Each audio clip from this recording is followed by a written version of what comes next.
સુરતથી પકડાયેલું 1400 કિલો પનીર નકલી નીકળ્યું. પામોલીન તેલ, ઇન્ડસ્ટ્રીયલ એસિડ મળ્યા.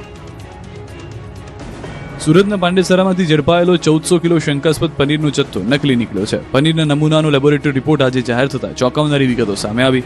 સુરત મહાનગરપાલિકાના ફૂડ વિભાગ દ્વારા કરવામાં આવેલી તપાસમાં પનીરનો આ જથ્થો સબસ્ટાન્ડર્ડ જાહેર કરવામાં આવ્યો. આ પનીરમાં કુદરતી મિલ્ક ફેટને બદલે ખતરનાક વેજીટેબલ ઓઇલ અને ઇન્ડસ્ટ્રીયલ એસિડના અંશો મળી આવ્યા. ફૂડ ગ્રેડ એસિડને બદલે કારખાનાઓમાં વપરાતા ઇન્ડસ્ટ્રીયલ ગ્રેડ એસિટિક એસિડનો ઉપયોગ કરવામાં આવ્યો હતો. સામાન્ય રીતે દૂધ ફાડવા માટે લીંબુના ફૂલ અથવા સાઇટ્રિક એસિડ વપરાય છે, પરંતુ ખર્ચ ઘટાડવા માટે આરોપી મહેશ શર્મા કેમિકલયુક્ત એસિડ વાપરતો હતો. આ એસિડનું સેવન કરવાથી લાંબા ગાળે કિડની ફેલ થવી અને આંતરડાના કેન્સર જેવી જીવલેણ બીમારીઓ થઈ શકે છે. મહત્વનું છે કે 3 માર્ચના રોજ પાંડેસરાની ભીડભંજન સોસાયટીમાંથી નકલી પનીરનું કારખાનું ઝડપાયું. મહારાષ્ટ્રના વસઈના એડ્રેસ પરના લાયસન્સની આડમાં ગેરકાયદે ફેક્ટરી ધમધમતી હતી. નકલી પનીર 200 રૂપિયા કિલો વેચતા હતા. અંદાજે 400 કિલો પનીર નકલી હતું, જેને બનાવીને સુરતની નાની ડેરીઓ અને લારી ગલ્લાઓ પર સપ્લાય કરવામાં આવતું હતું. આરોપી મહેશ શર્મા છેલ્લા 2 વર્ષથી સુરતના અલગ અલગ વિસ્તારોમાં નેટવર્ક ચલાવતો હતો. રાજ્ય સરકાર ચૂંટણી બાદ નકલી ડોક્ટર સામે કડક કાયદો લાવશે. આરોગ્ય મંત્રીએ કરી જાહેરાત. રાજ્યમાં આયુર્વેદના નામે લોકોના આરોગ્ય સાથે ચેડા કરતા નકલી ડોક્ટર સામે સરકાર હવે કડક વલણ અપનાવી રહી છે. સુરતમાં આયુર્વેદિક ડોક્ટરો દ્વારા કરવામાં આવેલી રજૂઆત બાદ આરોગ્ય મંત્રી પ્રફુલ પાનસેરિયાએ ગંભીરતા દાખવી છે. યોગ ગુરુ પ્રદીપ જોટંગિયા દ્વારા યોગ્ય ડિગ્રી વગર સારવાર આપવામાં આવી રહી હોવાના આરોપ સામે આવ્યા બાદ આવી પ્રવૃત્તિઓને રોકવા માટે સરકાર કડક કાયદો લાવવાની તૈયારીમાં છે અને સ્થાનિક સ્વરાજની ચૂંટણીની આચારસંહિતા પૂર્ણ થયા બાદ વિશેષ ડ્રાઈવ શરૂ કરવામાં આવશે. સાથે જ લોકોને અંધશ્રદ્ધાથી દૂર રહી માત્ર લાયકાત ધરાવતા ડોક્ટરો પાસે જ સારવાર લેવાની અપીલ કરવામાં આવી છે. કોઈ પણ અંધશ્રદ્ધામાં કે લેભાગુ તત્વો પાસે ટ્રીટમેન્ટ ન કરાવતા ડૉક્ટર પાસે જાય એવી મારી વિનંતી છે. છતાં પણ આવા ડિગ્રી વગરના ડૉક્ટરો કંઈ ઓપરેશન કરતા હોય, કોઈ શરીર સાથે છેડછાડ કરીને આવું કરતા હોય તો ચોક્કસ પ્રકારે કમ્પ્લેન મળશે. અમે એક્શન લેશું, એ ચોક્કસની વાત છે. સુરતના મહુવામાં શેરડીના ઓછા ભાવ જાહેર કરાતા ખેડૂતોએ મચાવ્યો હોબાળો. ટન દીઠ 3,351 નવો ભાવ જાહેર કરાયો.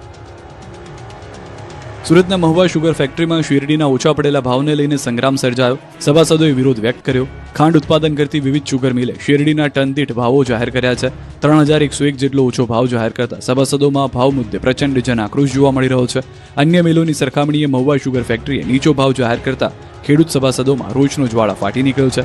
સભાસદો અને ખેડૂતો મહુવા શુગર ફેક્ટરી ખાતે ઉમટી પડ્યા અને સીધા જ ડિરેક્ટરોની ચેમ્બરમાં પ્રવેશ કરી ભારે સૂત્રોચ્ચાર કર્યા. જેથી શુગરના ઉપપ્રમુખ બળવંત પટેલ અને અનઓફિશિયલ બોર્ડ મીટિંગ બોલાવી હતી, જેમાં ભાવ ફેરબદલ કરી ટન દીઠ 3,351 નવો ભાવ જાહેર કરવાની ફરજ પડી.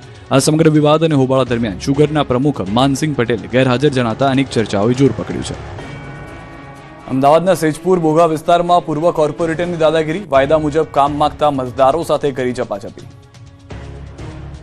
સ્થાનિક સ્વરાજની ચૂંટણી જાહેર થતાની સાથે જ અમદાવાદના સેજપુર બોઘા વિસ્તારમાં પૂર્વ કોર્પોરેટરને કડવો અનુભવ થયો. અમદાવાદમાં ભાજપના કોર્પોરેટરો સામે નાગરિકોનો રોષ જોવા મળ્યો. શહેરના સેજપુર બોઘા વોર્ડમાં નાગરિકોએ ચૂંટણીના વાયદા મુજબ કામ માંગતા પૂર્વ કોર્પોરેટર વિનોદ કુમારી ચૌધરી સાથે બોલાચાલી થઈ. પૂર્વ કોર્પોરેટર અને તેના પરિવારજનોએ મતદારો સાથે ઉગ્ર બોલાચાલી કરી નાગરિકો દ્વારા તેમના ઘરે જઈ અને કામ કરવામાં ન આવ્યું હોવાની રજૂઆત કરી, જેને લઈને તેમની વચ્ચે ઉગ્ર બોલાચાલી થઈ. સોસાયટીમાં 5 વર્ષમાં ગટરનું એક કામ સોસાયટીમાં ન થયું હોવાને લઈને રજૂઆત કરવામાં આવી. 5 વર્ષ રજૂઆત છતાં કામ ન કર્યું, જેને લઈને લોકોએ પૂર્વ કોર્પોરેટરના કામો યાદ અપાવતા બોલાચાલી અને મારામારી થઈ હતી. બીજા દિવસે પણ ભાજપમાંથી ચૂંટણી લડવા દાવેદારોનો રાફડો ફાટ્યો. સ્થાનિક સ્વરાજની ચૂંટણી જાહેરાત થતાં જ રાજકોટ મહાનગરપાલિકાની ચૂંટણી લડવા જાણે કીડિયારું ઉભરાયું હોય તેવા દ્રશ્યો સર્જાયા. રાજકોટ ભાજપના સાયન્સના બીજા દિવસે મોટી સંખ્યામાં દાવેદારો ઉમટી પડ્યા.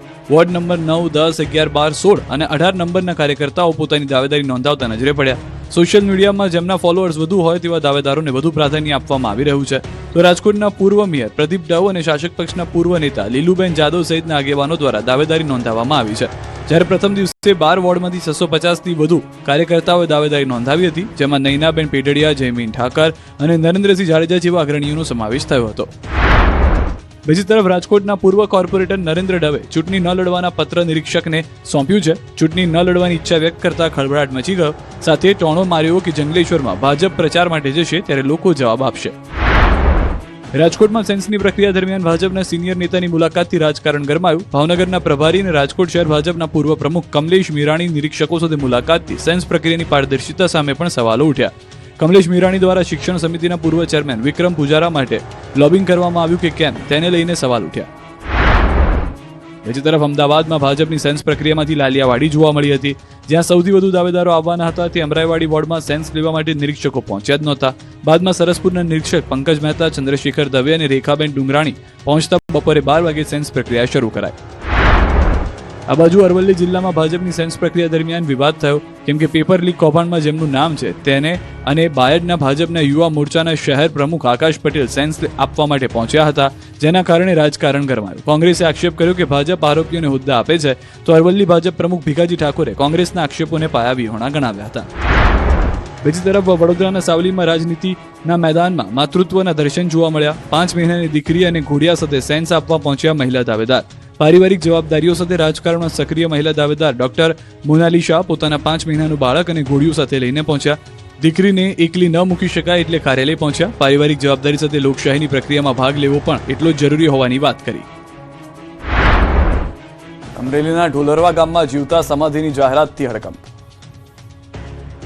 અમરેલીમાં જીવતા સમાધિના એલાનથી હડકંપ મચ્યો. ઢોલરવા ગામ છેલ્લા કેટલાક દિવસોથી ચર્ચાનું કેન્દ્ર બન્યું છે. વાત જ કંઈક એવી હતી કે અહીં ગામના અર્જણ ખુમાણે આજથી એકાદ મહિના પહેલા જાહેરાત કરી હતી કે તેઓ 2 એપ્રિલના રોજ સવારે 9 થી 11 વાગ્યાના શુભ મુહૂર્તમાં શરીર ત્યાગ કરી જીવતા સમાધિ લેશે.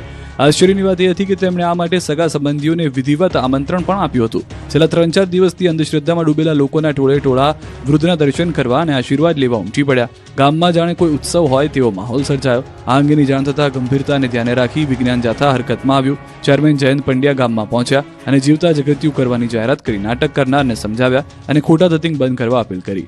જાથાની જાણ બાદ અમરેલી પોલીસ તંત્ર સક્રિય થયું. પોલીસ કાફલો તાત્કાલિક ઢોલરવા પહોંચ્યો અને અર્જણભાઈને પોલીસ સ્ટેશન લઈ જવામાં આવ્યા. પોલીસે કાયદાનું ભાન કરાવતા અર્જણભાઈએ આખરે નમતું જોખ્યું અને લેખિતમાં સ્વીકાર્યું કે તેઓ હવે આવી કોઈ સમાધિ લેવાના નથી.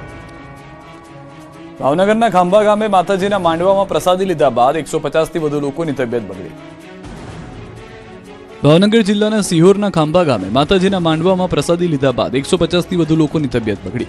150 થી વધુ લોકોને ફૂડ પોઈઝનિંગ થયું. શિહોર તાલુકાના ખાંભા ગામે માતાજીના માંડવામાં પ્રસાદ આરોગ્યા બાદ અનેક લોકોને ફૂડ પોઈઝનની અસર થઈ.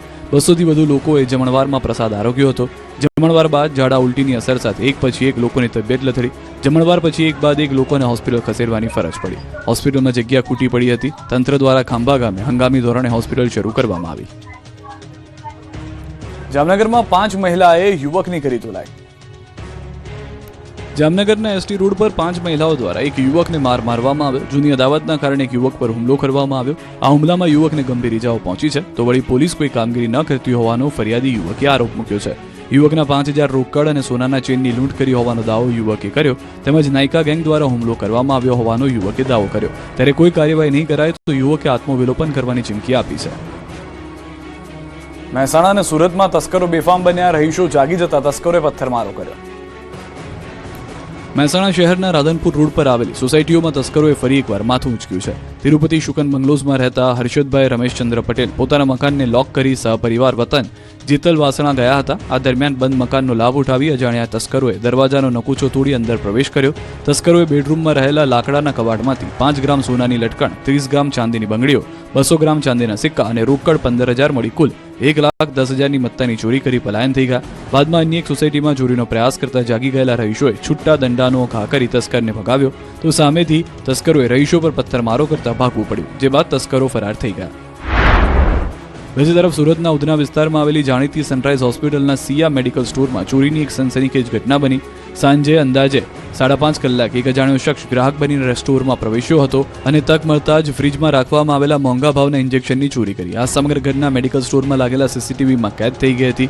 આરોપી અત્યંત સફાઈપૂર્વક ફ્રીજ ખોલીને તેમાંથી 12 નંગ ટર્મિન અને 2 નંગ એમ્બ્યુલિન ઇન્જેક્શનની ચોરી કરી. આ ચોરી કરેલા ઇન્જેક્શનની બજાર કિંમત આશરે 24000 જેટલી છે. આ ઇન્જેક્શનનો ઉપયોગ મુખ્યત્વે ઓપરેશન થિયેટરમાં દર્દીને બેભાન કરવા માટે અથવા બ્લડ પ્રેશરના ચોક્કસ સંચાલન